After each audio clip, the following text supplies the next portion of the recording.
These self-serving types love to be in the photo. You'll see these people sitting front and centre, and most likely one of the people that's done the work holding the camera.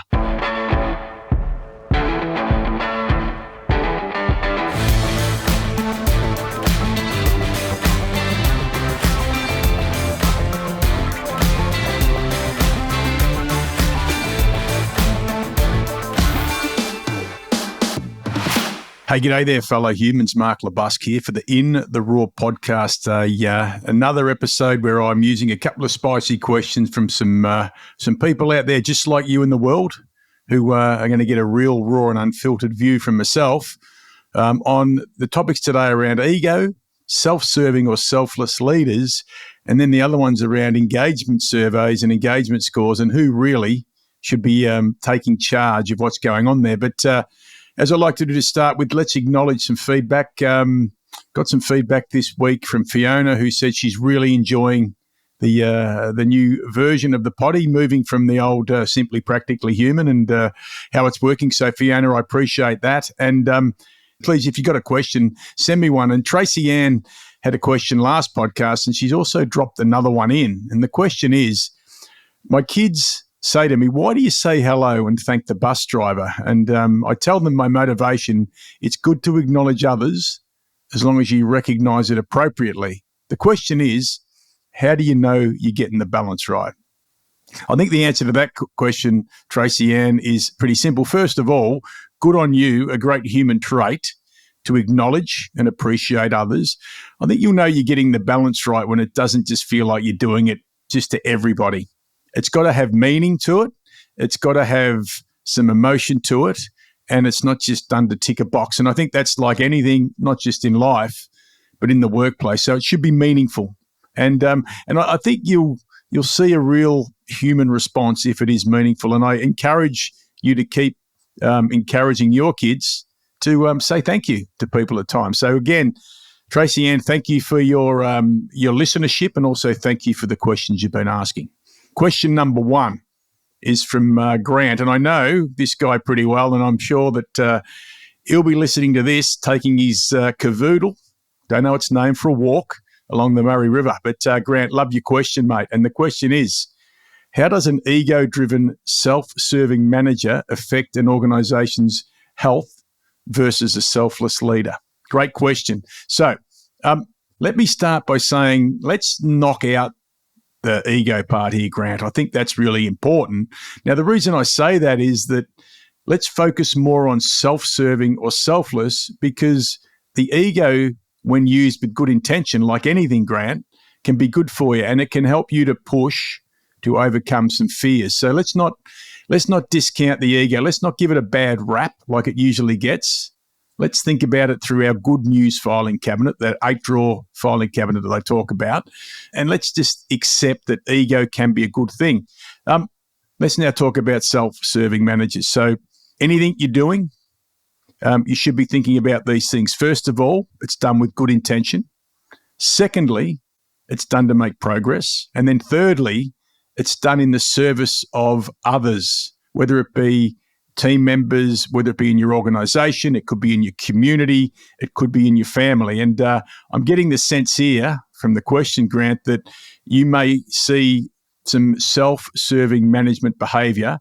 And here's some things that will happen to the organisation's health. So the first thing I'm going to say is pretty much when you've got these self-serving type, I call them perhaps brilliant assholes, is that an organisation goes into life support. And life support turns up in a whole lot of different ways. The organisation as an organism barely survives rather than thrives because there's so much of this behaviour going on. The number one thing for me that comes up, the difference between self-serving and selfless, is that we destroy trust. And once you destroy trust, it's very, very hard to give it back or get it back. So that'd be the first thing I think about. And how does that show up? I think it shows up in a few ways, one of them being that these self-serving types love to be in the photo. And I mean that in a metaphoric way, and also in a real way, is that a lot of the self-serving types are usually the ones that do bugger all to deliver up some great work, But when it's time to take the photo that might be going in the monthly newsletter or the quarterly magazine or maybe the end of year annual report, you'll see these people sitting front and center, and most likely one of the people that's done the work holding the camera. Now, that sort of behaviour is absolutely self-serving, and those sorts of people, I think, should be called out for those sorts of things. So destroying trust, destroying motivation, destroying people's desire and appetite to tap into what I call their discretionary effort, because they know that when they do great work, that the self-serving manager is going to take that work. Now, the selfless manager would be very different. The selfless manager would most likely be taking the photo and making sure that those who do the work are the ones that get acknowledged and appreciated for the work they do. I think the second thing that happens here is there's a negative effect on engagement. And again, back to discretionary effort, that you'd most likely find that people who are working with a self-serving manager aren't going to be going to a barbecue, Grant, and telling people about how good work is. In fact, most of them will be looking on Seek. They'll be looking at their networks. They'll be looking for ways to find themselves something else to do, because if they're not getting acknowledged and all the work, all the good work is being taken for granted or being taken over by somebody else, they won't be engaged. And disengagement is really high, and you'd be surprised at how high it is across the world. I think it's something like 83% of employees say they're disengaged, and I bet you a good percentage of those are working for these arseholes, these self-serving managers that turn up every day to do the old, look at me, look at what I'm doing, look at how good I am, usually upwards, kissing ass on the way up to stand out in front of people. So that's the second thing. And the third one, whether it's deliberate or otherwise, they're going to be causing employee attrition. Most likely the people that do great work are going to start to look around. If they're disengaged, if they're no longer trusting of the managers, if they're no longer feeling that they're going to get appreciated, well, they're going to start looking around. Now, let's compare that to a selfless manager. Selfless managers will have high engagement. They will be respected. They will be trusted. They will be looking at every opportunity to support and enable and give permission to their people to go out and experiment, try different things. At times they may not go right. At times they will go right. But those sorts of selfless managers will be there almost like a safety net for their people, as opposed to the self-serving and self-centered manager who might be standing there saying, why don't you try it? And when it doesn't go right, they'll be running at 1,000,000 miles an hour away from what they think is a catastrophe, and most likely running into blaming as well, blaming you for the things that go on. So if you get asked to take the photo and you've done the work, well, I'd just hand the camera back to the self-serving manager and just give them some operating instructions on how to use it. And if they're not prepared to do that, well, I think you know it might be your time to go and find yourself somewhere else to work where there is a selfless manager, a supporting manager, and an enabling manager to allow you to get the very best out of yourself. So there you go. I hope that helps, Grant. Second question. This is a topic that is near and dear to my heart, and it is employee engagement. And Alex has asked me this question, and the Gallup engagement survey results have just come out again, and surprise, surprise, nothing has changed. And if you look at the results sort of up and down over 40 years, not much has changed either. And I often say to people, Alex, that I think engagement improvement and employee engagement improvement at times is correlated to leadership development and leadership effectiveness programs. And I do say to people that if the score hasn't fundamentally changed in 40 years, how many dollars have been pissed up against the wall by organisations, perhaps like your own, who keep throwing money at this stuff to get engagement up and it doesn't shift? So the question is, what is it going to take for CEOs to realise that engagement is their responsibility and stop leaving it to HR to fix their problem?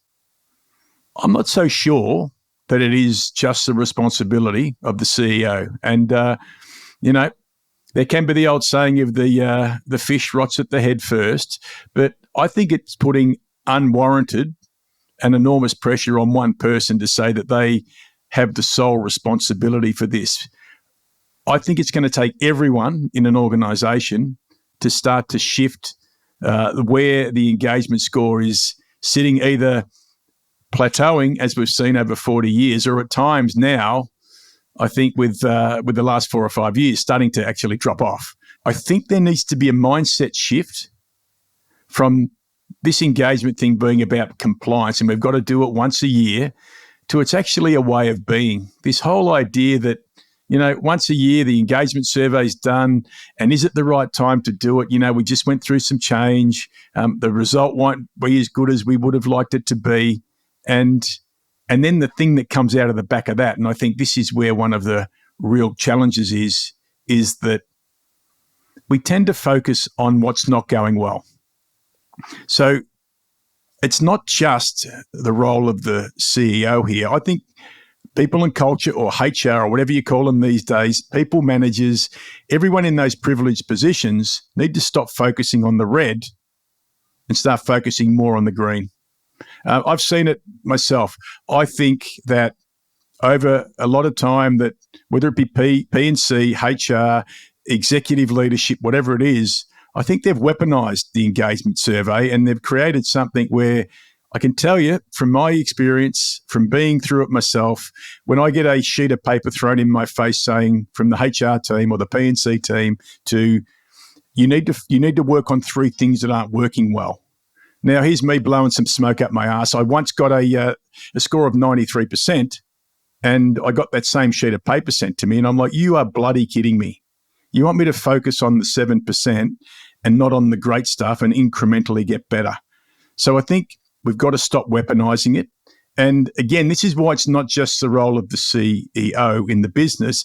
I think HR and P&C take a big role here, because I sort of asked this question of them. Maybe you like it that we can just focus on the red. Maybe it gives you something to focus in on rather than focusing in on the green. And what if scores got up in the 90s and you had nothing to weaponize?